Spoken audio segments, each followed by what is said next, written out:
أعوذ بالله من الشيطان الرجيم. بسم الله الرحمن الرحيم. يا أيها الذين آمنوا لا تتخذوا عدوي وعدوكم أولياء تلقون إليهم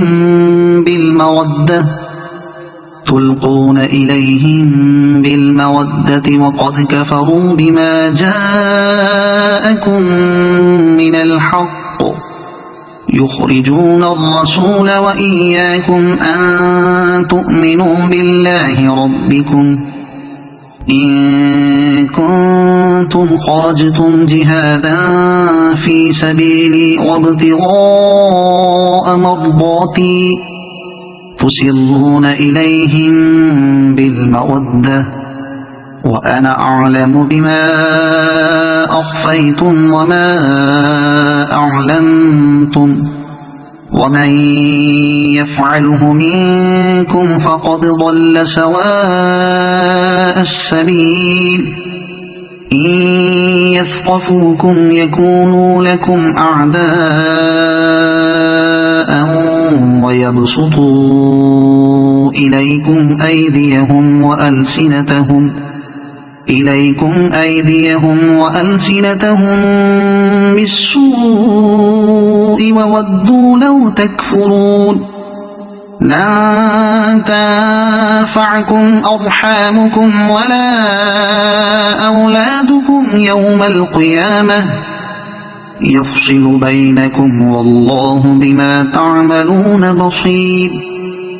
قد كانت لكم أسوة حسنة في إبراهيم والذين معه إذ قالوا لقومهم إنا براء منكم ومما تعبدون من دون الله كفرنا بكم وبدا بيننا وبينكم العداوة والبغضاء أبدا حتى تؤمنوا بالله وحده إلا قول إبراهيم لأبيه لأستغفرن لك وما أملك لك من الله من شيء ربنا عليك توكلنا وإليك أنبنا وإليك المصير. ربنا لا تجعلنا فتنة للذين كفروا واغفر لنا ربنا إنك أنت العزيز الحكيم.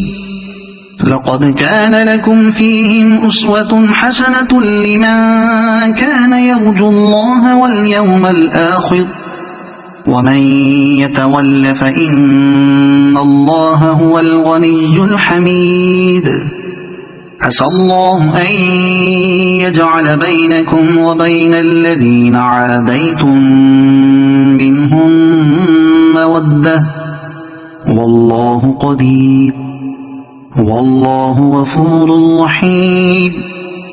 لا ينهاكم الله عن الذين لم يقاتلوكم في الدين ولم يخرجوكم من دياركم أن تبروهم وتقسطوا إليهم إن الله يحب المقسطين. إنما ينهاكم الله عن الذين قاتلوكم في الدين وأخرجوكم من دياركم وظاهروا على إخراجكم أن تولوهم ومن يتولهم فأولئك هم الظالمون. يا أيها الذين آمنوا إذا جاءكم المؤمنات مهاجرات فامتحنوهن الله أعلم بإيمانهن فإن علمتموهن مؤمنات فلا ترجعوهن إلى الكفار لهن حل لهم ولا هم يحلون لهم وآتوهم ما أنفقوا ولا جناح عليكم أن تنكحوهن إذا آتيتموهن أجورهن ولا تمسكوا بعصم الكوافر واسألوا ما أنفقتم وليسألوا ما أنفقوا ذلكم حكم الله يحكم بينكم والله عليم حكيم وإن فاتكم شيء من أزواجكم إلى الكفار فعاقبتم فآتوا الذين ذهبت أزواجهم مثل ما أنفقوا واتقوا الله الذي أنتم به مؤمنون يا أيها النبي إذا جاءك المؤمنات يبايعنك على ألا يشركن بالله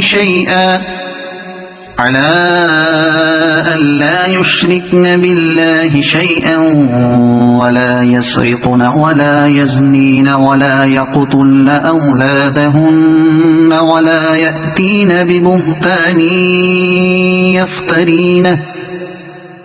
يأتين ببهتان يفترينه بين أيديهن وأرجلهن ولا يعصينك في معروف فبايعهن واستغفر لهن الله إن الله غفور رحيم يا أيها الذين آمنوا لا تتولوا قوما غضب الله عليهم قد يئسوا من الآخرة كما يئس الكفار من أصحاب القبور صدق الله العظيم.